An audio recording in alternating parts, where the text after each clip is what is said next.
Oi, oi, oi, apaixonado por histórias! Tudo bem com vocês?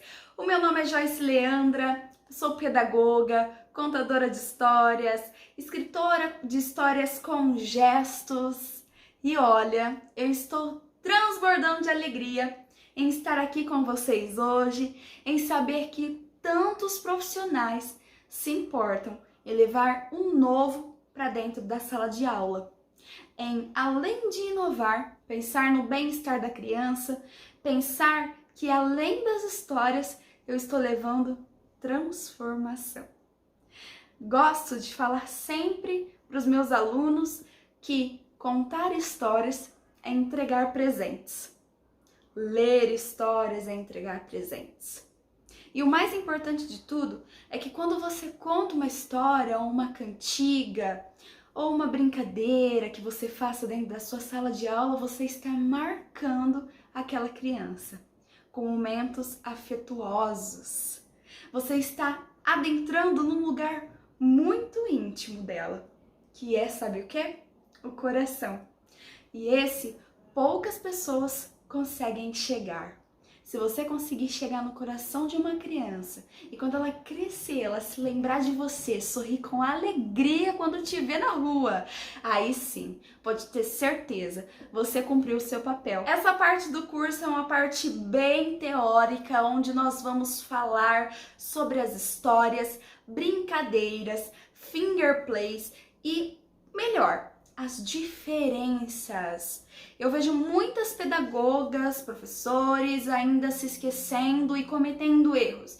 Grava uma história cantada e diz que é uma brincadeira cantada, ou grava uma brincadeira e diz que é história.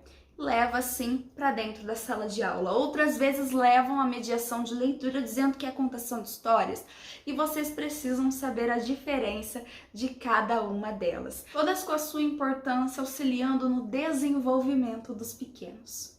Não sei se você conhece o meu trabalho, mas se você visitar o meu Instagram, @saindodosLivros, você vai perceber que eu sou apaixonada por histórias com gestos. Hoje a gente vai ver a diferença dos finger plays para as histórias com gestos. Eu trouxe para vocês nesse curso uma história muito especial, que é uma história cantada e com gestos. Olha, unimos 3 coisas importantes: o ritmo, que é o cantar, a história e os gestos. Nessa história tão especial que eu escrevi para vocês neste curso, que é a história da minhoca e o pássaro, que a gente vai fazendo os gestos da minhoca. Então vamos lá saber um pouquinho mais sobre essas diferenças? Vem comigo? Sente-se aqui, fique à vontade, que a teoria já vai começar.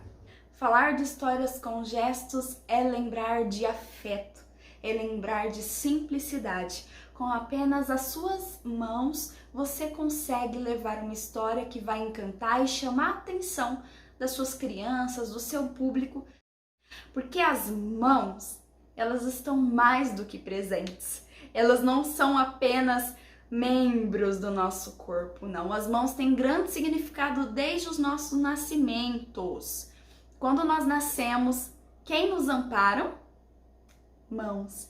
Seja de parteiros, seja de enfermeiros, pais, ou a própria mão da mãe que segura ali o seu filho com tanto cuidado, com tanto afeto. Falar de histórias com gestos, para mim, é adentrar no terreno mais afetuoso e simples no meio destes temas da contação de histórias.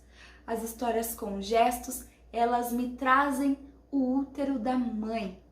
Elas lembram a criança daquilo que foi o seu primeiro brinquedo, as suas mãozinhas. Este é o feeling da contação de histórias com gestos, que você não utilize nada em suas mãos para que a criança possa exercer esse papel criativo mesmo, que ela possa olhar, que ela possa imaginar e criar na cabeça dela os personagens, as caretas desses personagens, trabalhando as expressões faciais dessa criança, trabalhando a criatividade desde muito cedo.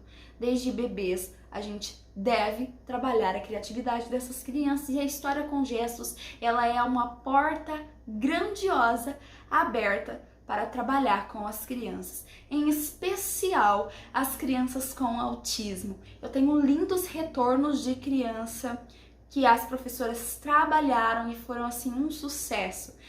Por quê? As histórias com gestos são histórias curtas e muitas vezes de repetição. Eu repito algumas palavras, eu falo que uma menina sobe e uma menina desce. E são sucintas, são histórias simples que duram nada mais que 1 minuto, estourando muito. Quando passa disso, tomem cuidado com gestos, tomem cuidado com o tempo, de acordo com a idade do seu pequeno, tá bom? Então foque muito em histórias curtas com gestos. Histórias com gestos, o que é? É uma história mesmo que vai ter um começo, vai ter um meio, vai ter um fim. E a gente vai utilizar os gestos. Nada de anéis ou pulseiras nos braços, nos pulsos, tá bom? Para não desfocar a atenção do seu pequeno. Joyce, mas eu posso utilizar dedoches na minha história com gestos? Claro que pode, mas o ideal, o foco mesmo da história com gesto é o gesto. É que a criança sinta os gestos. Por exemplo, no nascer do sol, que ela sinta que aqui tem o sol, tá? E no pôr do sol, ele indo embora aí. Então essa criança precisa imaginar. Você imaginou um sol? Fala aqui pra mim nos comentários. É isso que a gente quer dentro da educação. A gente quer a imaginação ativa das crianças. Senão, nós não teríamos os campos de experiência da BNCC. Olha aí, entramos na BNCC falando da contação de história. Escuta, fala, pensamento e imaginação. Quer trabalhar isso com a sua criança? Precisa entrar nesse mundo da contação de cabeça. Quando uma criança escuta uma história, o que acontece com a fala dessa criança? Vai ser uma fala muito mais ativa, ela vai ampliar o vocabulário dela. Então a gente precisa trabalhar a escuta-fala e vou pensar nessa história. Pensando, eu consigo imaginar. Então vamos recapitular? Anotem aí. Histórias com gestos são histórias curtas. Histórias que tem começo, tem meio e tem fim, e eu não preciso utilizar nada além das minhas mãos, da minha voz e das minhas expressões para tornar essa história envolvente para o meu ouvinte. Finger players. Como eles são confundidos com as histórias com gestos. Por quê? Os finger plays são alguns jogos de dedos. Quando eu faço o seguinte para vocês, eu vou trazer um finger play rápido aqui para vocês verem, que se chama dedinho, ó. Um dedinho, um dedinho, um dedinho, toim, toim, toim. Dedinho para cima, dedinho para baixo, dedinho no meu pé. E aí depois eu começo um dedinho, vou para cima, vou para baixo, bato na cabeça, bato no nariz, bato na barriga. Isso são finger plays. Estou brincando com o meu dedo, entendeu? Estou brincando com o dedo. As histórias com gestos, elas são histórias mesmo. Então a gente tem uma história muito famosa, Seu José e Seu Mané, que eles sobem a montanha, descem a montanha, sobem a montanha, descem a montanha e toque, toque, toque. Seu José, estão se procurando, tem ali um meio, depois tem um final, onde os dois se encontram. O finger play, não. No finger play a gente tem a brincadeira mesmo, de dedinho pra cima, dedinho pra baixo, dedinho na cabeça, dedinho no nariz, dedinho no meu ombro, tá bom? Eu exploro também muitos números no finger play, tá? Exploro o número, exploro a repetição. Eu ensino a criança as partes do corpinho, nomes de animais. Então, nós temos diversos finger plays aí para explorar, mas não confundam histórias com gestos com finger play. finger plays, anotem aí. Finger plays eu tenho muita repetição, eu falo muito número. Ai, Joyce, mas na história de gestos você também falou que tem repetição. Tem repetição, mas você consegue notar de longe que não é uma história. Dedinho na cabeça, dedinho no meu ombro, isso não é história, é uma brincadeira, tá bom? Uma brincadeira com o dedo, foca muito nesse dedo. Foca muito nas mãozinhas também. E aí as pessoas se confundem. Ah, então é de gestos. Não, não é de gestos. Não é uma história de gestos. É um finger plays. Estou brincando com os dedos. Recapitulem então, falamos de histórias com gestos e finger plays. Uma coisa não tem nada a ver com a outra, ambas se parecem muito, mas dentro das falas a gente vê muito direcionamento para números, para nomes e para repetições. Vamos falar então de brincadeiras! Brincadeiras cantadas que eu sou simplesmente apaixonada. Ah, Joyce, você falou do finger play e agora as brincadeiras. Gente, o finger play também tem uma coisinha. Ele é bem paradinho, tá? Então eu vou pra cima, eu vou pra baixo, mas eu tô aqui paradinha. As brincadeiras não. As brincadeiras entram naquele campo de experiência da BNCC, corpo, gesto e movimento. As brincadeiras são pra você levantar, para você abaixar, para você correr, para você pegar o amigo, para você rodar, para você dançar muito. Vocês vão ver aqui no curso muitas brincadeiras cantadas. Ela entra mesmo nas aulas de mexer o corpo, tá bom? Então você ouviu. Levanta, levanta, levanta, levanta, levanta, levantou! É brincadeira cantada. Eu entro no campo de experiência da BNCC, corpo, gestos e movimentos, ok? Isso é brincadeira cantada. Eu me movimentar, tá bom? E lembrando vocês de um direito da criança, que é o direito de brincar. Desde muito pequenas, já falei para vocês nas histórias com gestos, as crianças brincam com o próprio corpo. A criança tem necessidade de brincar. E brincar é um direito. E a gente precisa exercer esse direito na vida da criança, fazer com que esse direito de vida se torne real. Seja uma professora que permita esse brincar. Deixe eles gastarem energia. Só tem uma infância. Deixe essas crianças gastarem energia. Eu sei que não é fácil para o professor permitir essa entrega, mas nós precisamos permitir. Você gostava de correr quando era criança, não? Deixe essa criança correr também.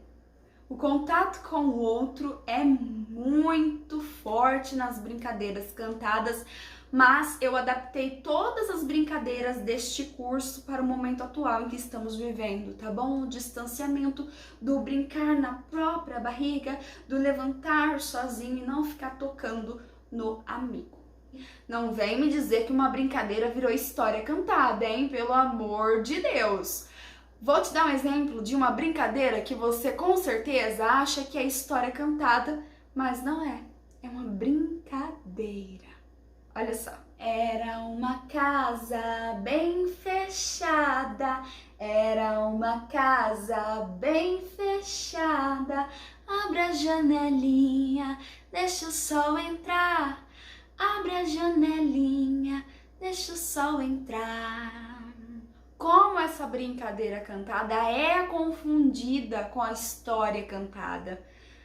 A gente tem uma brincadeira ainda de gestos dentro dessa brincadeira cantada e ela é muito confundida. A gente não tem personagens aqui, eu só tenho a descrição de um ambiente. Tenho perto dessa casa um rio, um lago, mas eu vou brincando com essa criança. E muitos pensam que isso é uma história, não é uma história, é uma brincadeira que eu utilizo os gestos. Mesclei o brincar com gestos aí. Na verdade, as cantigas, né, com gestos, não é uma história, tá bom? Agora, um outro exemplo de uma história bem famosa é aquela da minhoca passeando pela jaula do leão. Ah, essa é muito famosa. Não conhece? Vou cantar pra você. A minhoca estava passando pela jaula do leão. O leão estava com fome, segurou-a pela mão. Me solta, leão, me larga, leão, me deixa ser o leão. Sinto muito, minhoquinha, mas não vou largar você. Estou com muita fome, uma minhoca eu vou comer. Se o senhor vai me comer, então vou me arrumar. Vou me pintar todinha, o senhor vai adorar. O leão soltou a mão e aí a gente continua, tá bom? Isso é uma história. Eu tenho a minhoca, que ela tá passeando pela jaula. O que vai acontecer nessa história? O leão, ele olha aquela minhoca, olha a interpretação do que tá acontecendo ali. Eu faço toda uma interpretação por trás. Entrando no campo de experiência. Isso mesmo, escuta, fala, pensamento e imaginação. Nunca mais vai esquecer, tenho certeza. Então vamos sempre fazer a separação de cada um desses conteúdos, ok? O que é história, o que são brincadeiras. Pode ser brincadeiras que não sejam cantadas, pode ser brincadeiras cantadas. Lembrem-se sempre da contação de histórias como algo que não é neutro na vida da criança. Nada na educação é neutro. A gente tem sempre um toque de transformação na vida dessa criança. Então, quando a gente trabalha o não morder, eu estou sendo agente de transformação na vida dela. Quando eu trabalho o não mentir, eu estou sendo agente de transformação na vida dessa criança. As histórias são muito importantes, as brincadeiras também. E permita essa vivência dentro da sua sala de aula. Permita essa ferramenta riquíssima que vai trazer para você, como profissional, um diferencial. E o melhor, esse momento de afetividade, onde a sua criança nunca mais vai esquecer da professora que contou aquela história lá para ela. Um beijo, um queijo, fique com todos os conteúdos aí de histórias e brincadeiras cantadas. Tchau!